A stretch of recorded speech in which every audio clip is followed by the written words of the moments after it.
बिस्मिल्लाहिर्रहमानिर्रहीम, अस्सलाम वालेकुम।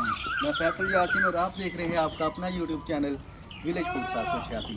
अल्लाह ताला आपको खुश रखे, आबाद रखे, हमेशा सलामत रखे। इसी दुआ के साथ आज हम कोई रेसिपी नहीं बनाएंगे बल्कि अम्मी जान खुद अपने हाथों से कच्ची मट्टी का चूल्हा तैयार करेंगी और ये वीडियो भी आप लोगों को बहुत पसंद आएगी। तो इससे पहले अगर आप हमारे चैनल पर नए हैं तो चैनल को अभी सब्सक्राइब कर लें और साथ ही बेल का निशान दबा दें ताकि हर नई आने वाली वीडियोस की नोटिफिकेशन आप लोगों को टाइम पे मिल सके। और अगर वीडियो पसंद आए तो लाइक और शेयर करना हरगिज़ मत भूलिएगा। तो रवायती अंदाज के साथ कच्ची मिट्टी का चूल्हा तैयार करना शुरू करते हैं।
अपना बहुत सारा ख्याल रखिएगा, दुआओं में हमें याद रखिएगा। अल्लाह ताला आपको खुश रखे, आबाद रखे, हमेशा सलामत रखे। इसी दुआ के साथ बहुत जल्द एक और नई रेसिपी के साथ आपसे मुलाकात होगी।